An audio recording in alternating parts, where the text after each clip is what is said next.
Alright, it's January 3rd, 11:57. And, you know, I went to see the news of the day. What was, if anything happened. And I will say, sure as heck, or sure as hell, something did happen. And what happened causes a great deal of reflection for me. Great deal of reflection.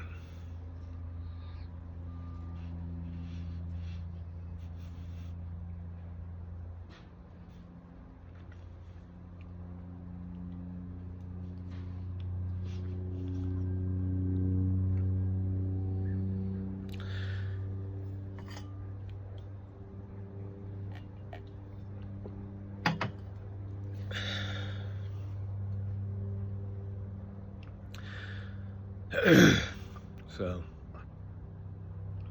where should I begin? Except from some hole that was blown out.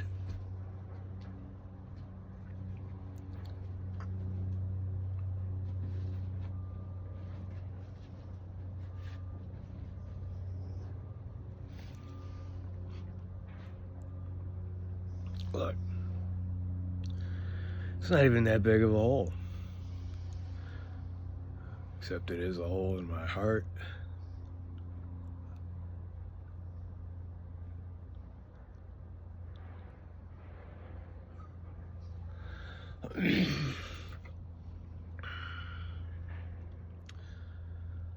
You know, it could be like the craters on the moon, craters on Mars. They say that the existence has been going on for such a long time that there have been civilizations even before us that have already blown themselves apart and died and become extinct. And then life starts over again.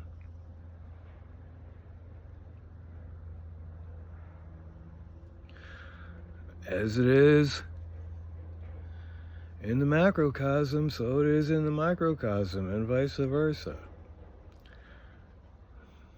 Right?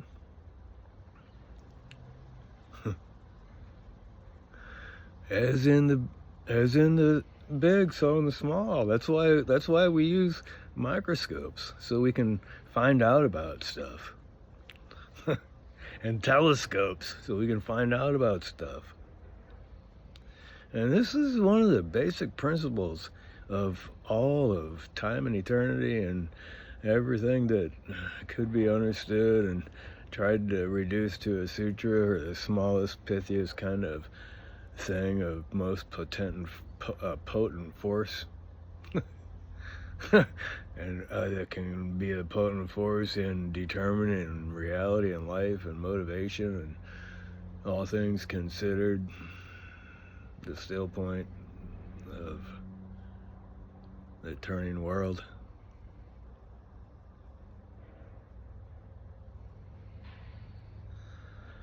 Well, the world spins and turns so fast like a merry-go-round that sometimes you just get thrown off into outer space.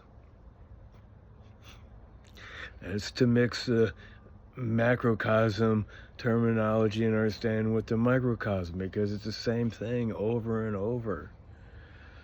The world and reality is a cycle, and we keep going around, spinning around the same point until we find out what that point is, because we're rotating around a single point.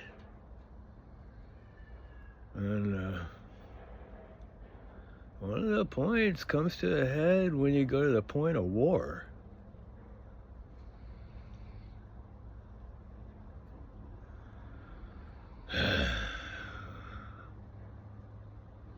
I say normal people don't like war. I say deranged people like war, because they haven't come to the understanding that what do you get out of war except for death? And is that really what you want? Okay, and if that's what you want, well, I guess I have to go to war against a person who's going to operate that way. And not because I want to. That's what we're supposed to have the Department of Defense and not the Department of War.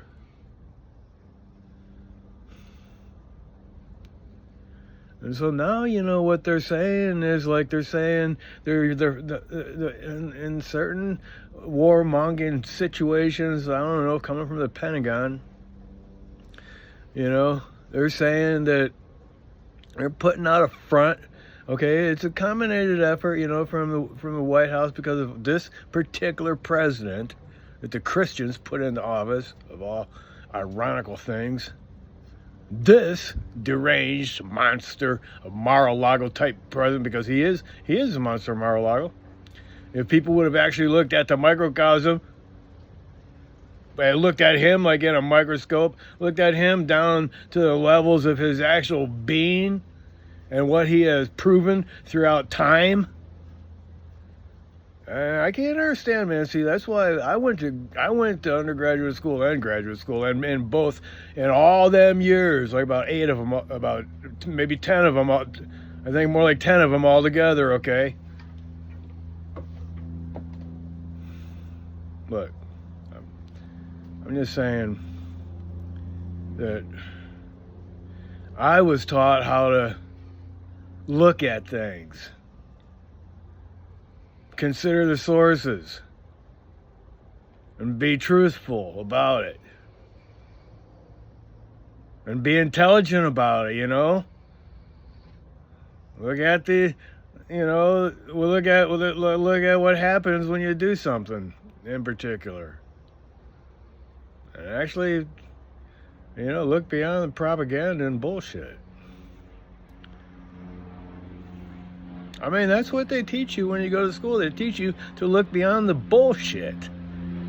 That's why Trump and people like him, you know, they don't want people to actually go to actual schools, which they call liberal education, okay? Well, it's because liberal education teaches you to actually look at reality. Like, okay, learn how to use a microscope. Learn how to use a telescope. You know, learn how to do mathematics. Learn that 1 + 1 actually does make 2, but also in situations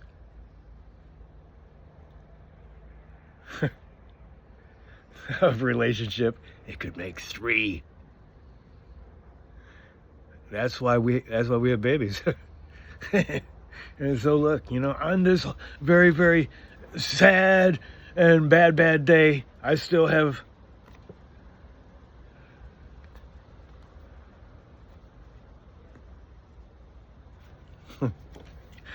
it's the baby, okay? 1 + 1 makes 3.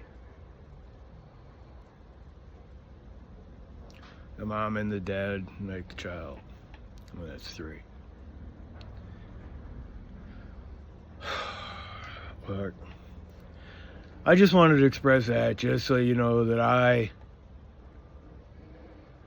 can look at things from more than one perspective, okay? I can look at actual normal mathematics, like 1 + 1 = 2.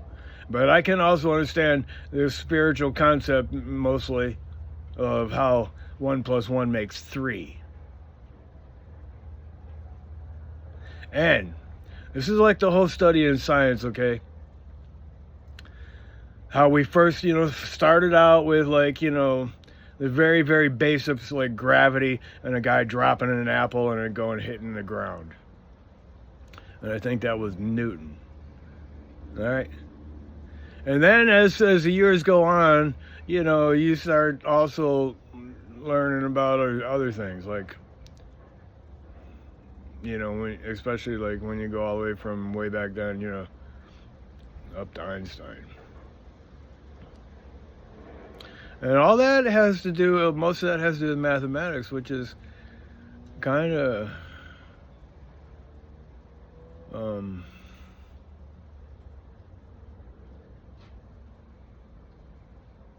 amazing on one hand, but mathematics is something I really never really had the opportunity to really get into, you know. But my dad did more than I. So let me just transition off of that subject right there, you know, about that. Look, okay, so just to wrap that concept up, because I want to go on to my dad. Wrap that concept up right there. All I'm saying is that we go through evolutions as societies, and we go through changes, and we go through understandings. Okay, and we have to go through them on different levels of being in different frequencies, okay, and everything like that. And it's not just one thing, okay. We try to reduce things into the simplest form of understanding and see when the things intersect and actually say all resound like a chorus and say one thing, okay, from multiple you know, occupations or multiple disciplines, or points from, you know, the trajectory of that particular study, and it all goes and says one thing, okay, like that. All right. Well, I'm just trying to wrap it up here on that point right there. That we go over and over and over and we'll learn one thing. And we learn this one thing from many, many different perspectives and trajectories. But you know what? A lot of times it comes down to very, very simple form. And that is why these equations, which appear to be like mathematical, like E, M, energy is equal to mass squared. No. E equals mc squared. Yeah, energy equals mc squared. Okay, now that simple calculation right there can be expanded into pages of stuff that means things, okay? And it's these equations that they come up with that can be written down into formulas. And I'm not a mathematician or anything like that, okay? But it's just not just math, okay? It's different kind of disciplines like geometry and trigonometry and calculus, and you know, there's a lot of different things, all right? And look, you know, I'm not a mathematician. But I still understand the process, okay? Look, let me just go into my father, you know. During the Gulf War, you know, I got a guy from the media department gave me a tape, you know, and he gave me a couple of them. He made me a couple of copies, you know. It was something that our ship put together, and it expressed, you know, the power of our war fighting jets. I mean, you know, you see the jet at work, you know, you don't see the, you know, the person, you know. but it was set to some real hard, you know, thumping music, like, I don't know, like maybe like AC/DC or something, you know, just different stuff like that. Well, I kind of felt like, man, you know, after going through a lot and suffering a lot and everything, you know, and I don't know, thinking it's for a cause, something. I mean, I fell into it. I'm obliged to actually, you know, do my duty. I mean, I can't. Because of what, you know, you don't second guess your decisions. And I gave my dad, you know, that VHS tape, right? And that was the technology of that day, in those years. This is around the 90s. And I gave him that tape. I'm kind of proud of it. And it's the special tape. I mean, yeah, you can't just get that. That was a special tape, all right. It came from the John F. Kennedy. It came from our work.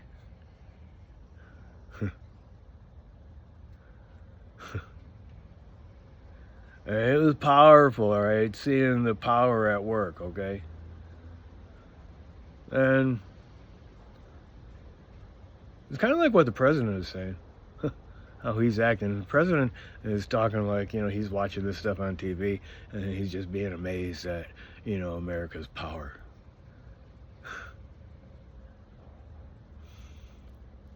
Well, look, I was also amazed at America's power. I was amazed at our power that we exhibited. And, my dad, he used to be a stock car driver. He always liked to watch races. And he just taped right over.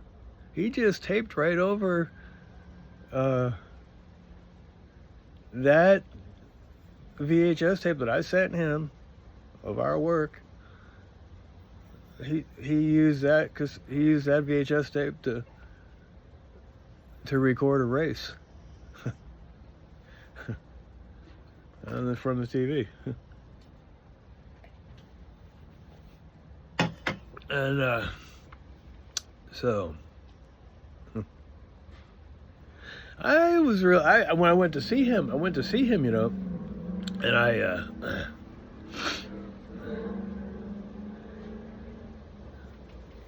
don't know, I wanted to see it or something, I don't know, I don't know why I brought it up, but he said he recorded over it. And there's no more words said after that, but it kind of put a hole in my heart, It did put a hole in my heart. Because that was kind of like my work, for a while. And, I mean, it didn't mean anything at all. Look.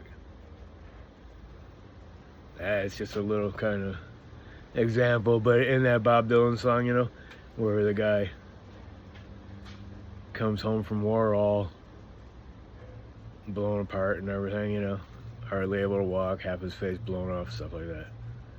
And he drops his medals in his mom's hand because she was so proud of him going to war. Well, now we're going to war again, and I'm just thinking that, reflecting on how my dad taped over that, because see, now I understand that he neither liked war or rock and roll music. He didn't like either one of them. And so I don't know how he escaped the Vietnam War. I never did the math or anything like that, He either was too young or too old, I don't know, or something. But I remember slightly the Vietnam War, and my dad taking me to a protest. That's why. Well, look, he didn't talk much about topics that are disturbing. He didn't like to talk about topics that are disturbing. And so, we never talked. And that was an avoidance. I think that's why he taped over my tape. And he was repulsed by it. Yeah. Isn't that the shit?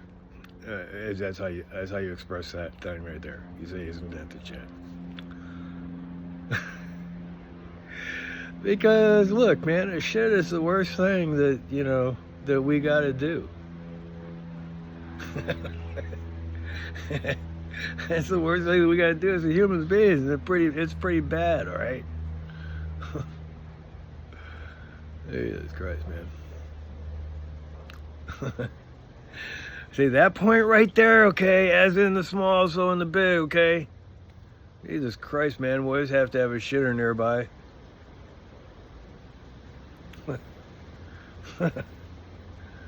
I mean, you know, that's a damn shame. I think that might be what the wormholes are. The black holes in the universe. They might be the drain for, they might be the shitter, you know, because that's what happens. Everything goes in the black hole, even light disappears. And I think it comes out the other end of the black hole. And an explosion. And I think that's why they say every galaxy has a black hole. Okay, so now I'm going to just say every galaxy has a shitter. And we're all going to go down the shitter. Sometime or another, I'm going to be going down the shitter. Yeah. Anyway. Look, that's why sometimes I don't really know what to think or what to expect. I got some peanut butter on my arm because I gave every one of my dogs a peanut butter sandwich. I don't know, I got the peanut butter on my arm. But it is a sad time right now because we're going to war. And I do believe that we could also say, in other words, we're going down the shitter. It may be that the shitter is optional, you know? Like, okay, as a human being, you always got to take a shit. Sometime or another. Okay. So, that should tell you something. That should tell you something right there. Anyway. You know, and this is also a synchronicity.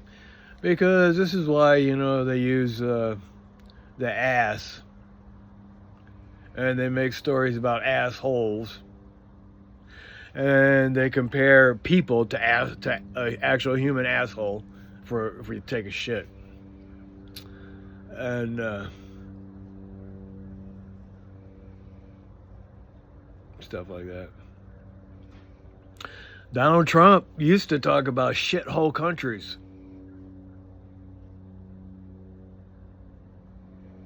There are probably countries that actually he called them that. I'm not gonna keep saying that like that, you know, because I know that, you know, I don't know why you know, certain words, you know, I don't know. Like, I don't even know if you're allowed to actually say that word on the TV or something. I don't know why. It's like a little simple 4-letter word. Most people use it. They don't mean anything bad by it. It's just actually what it means. Crap. There's another one just like it, you know. Crap, shit. Well, I mean, what's the difference? Except they say, you know, like, okay, like, you know, crap, you know, is like a bad word. Shit is like crap is like an okay word. Shit is like a bad word. At least that's what I think. Now, I'll just show you right here real quick, you know. I don't know.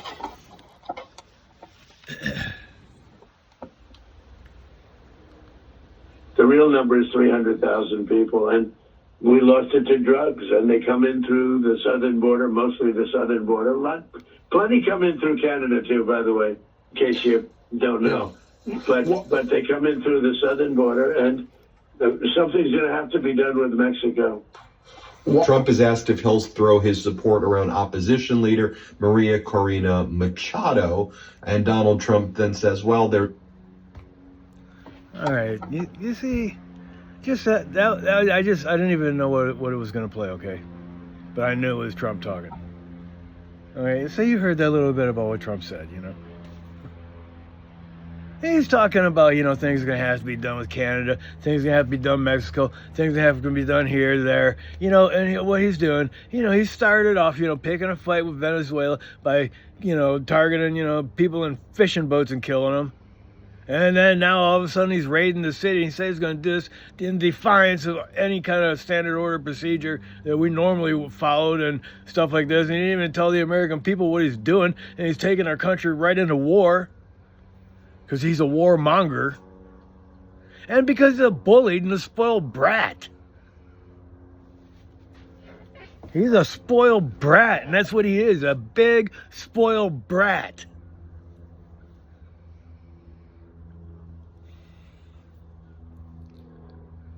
This is not the way you do business. This is not the way you win friends and influence people or win countries and have an influence in, the say of the world. He's going to make us an outcast. That's for dang sure. Okay, what, unless we want to be the bully, the American bully. And I don't want to be like Trump. I fight against his spirit. I can tell what kind of spirit he had from the very beginning. And that's why I don't understand why Christians couldn't see that. Because I was a Christian at the time. And I could see it. But they get too caught up on stupid bullshit. Like bullshit about what people can do or can't do, what women can do with their bodies. Like whether or not they can have an abortion because they're not ready to start a family. And then at what time, is it okay to have an abortion? Okay, when is the baby alive? And all that kind of stuff. Well, I mean, it's not really hard to figure out stuff like that, okay? But what we do understand from the situation is the definition of the word petty. And you trade one thing for another, okay? Without even looking, okay? And the people that are making these things issues, real issues in society, okay, the people that are doing it, they're doing it for ulterior motivation. Just like this is not about drugs. No, this is about oil. This is about controlling oil. He's saying that they stole our oil. Okay, Venezuela, okay, they have oil fields, right? They stole our oil. He's saying that the Venezuelan oil is our oil because we did work over there. And he don't like this leadership, this leadership, Maduro. He don't like their whole leadership, so he's bombing to hell. He's killing them, and they captured the president of Venezuela. It ain't got nothing to do with drugs. That's what they're trying. So they're trying to hype up the people of America, saying, "Oh yeah, it's drugs," just like they did. Like, okay, just how Trump got numbers. Oh yeah, it's the abortion. Oh yeah, it's the immigrants. Oh yeah, it's this. Oh yeah, it's that. No, it ain't none of that shit. And it's all shit, and it's gonna go right down the black hole of the universe. It's gonna go right down the shitter, and Trump's gonna take us right down the shitter.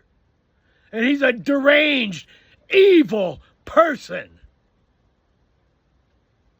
It ain't got nothing to do with what they say it's got to do with. It's a front and a scam. And that's how he operates. That's his MO. That's why one of the things that I'm writing, my the parents of my granddaughter, is one of the first things I said, is like, the MO, man, the MO that you give your kids. Parents give their kids their modus operandi.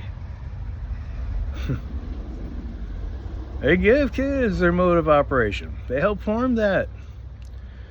And there's a good poem. I took a piece of plastic clay and idly fashioned it one day.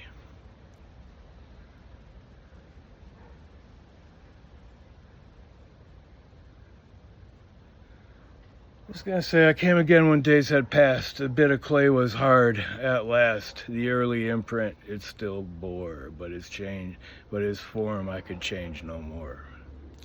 I took a piece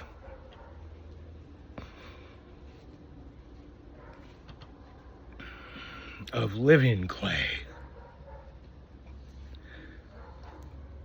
and fashioned it one day.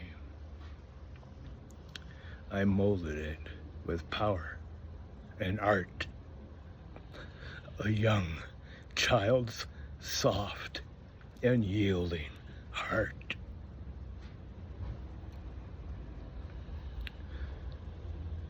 I came again when days had passed, when the bit of clay was hard at last. And I came again.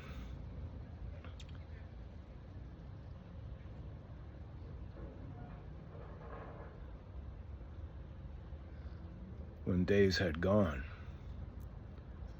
and the child was a young woman or a man I looked upon.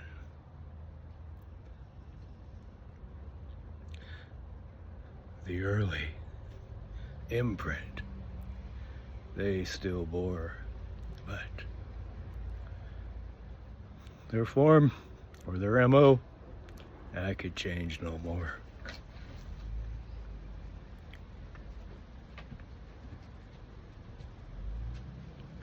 Well,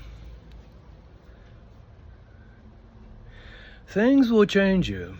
War will change you. It'll make you feel sad and wish, for the dad or the mom that you never had, because a bomb took them away. And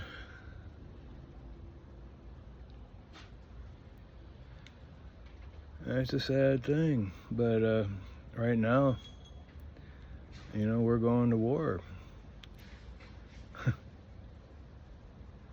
And,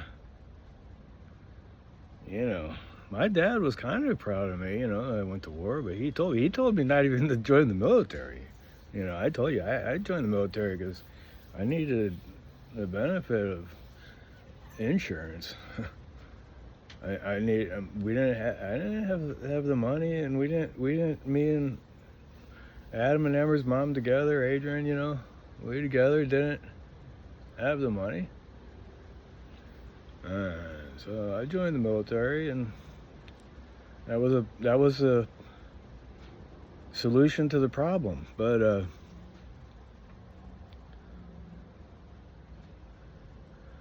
it was just the beginning of a war. And I tell you what, man, I've been understanding the ramifications of war ever since that point right there. All right. I'm just gonna cut it off at that. I'm just saying that my dogs, Commander Worf, Mickey, and Nikki, they responded in action to the sound of war, and it was the sound of that locomotive barreling down the train tracks, going across those steel wheels, going across them steel tracks. And even if you get close to a train, the suction of that thing will suck you right under. And the clickety clack of those tracks, supported by the the railroad ties, wooden railroad ties, and the rock.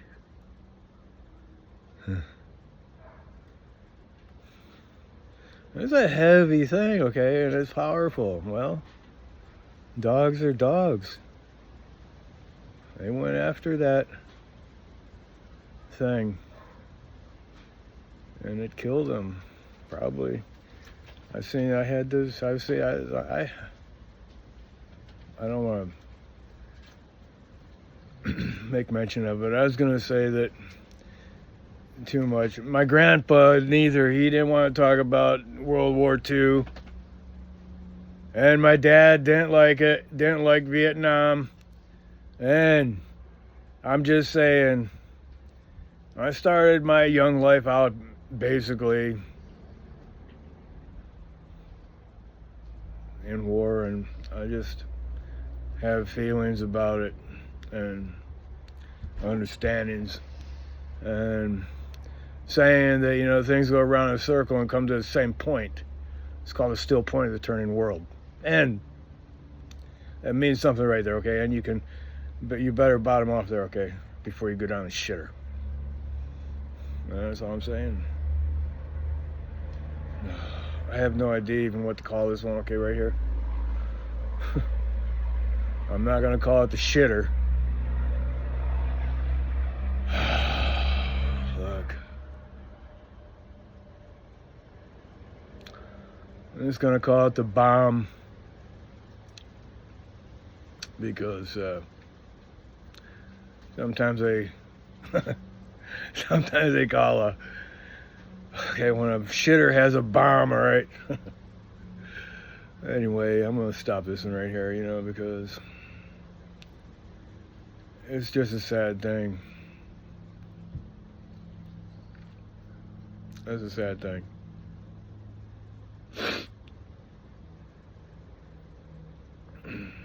So, but you see, that black hole that we know in the universe is also a black hole in our own hearts. So don't go down that black hole, and don't get too close, because that's exactly, I don't really like to think about how my dogs must have attacked that train, but they did. They attacked that train and took them right down the shitter, right down the black hole to hell. Which, I'm not talking about the place where you're punished for evil deeds. I'm just talking about the place that you end up at the bottom of the shitter. Because there's nothing evil about my dogs, that's for damn sure.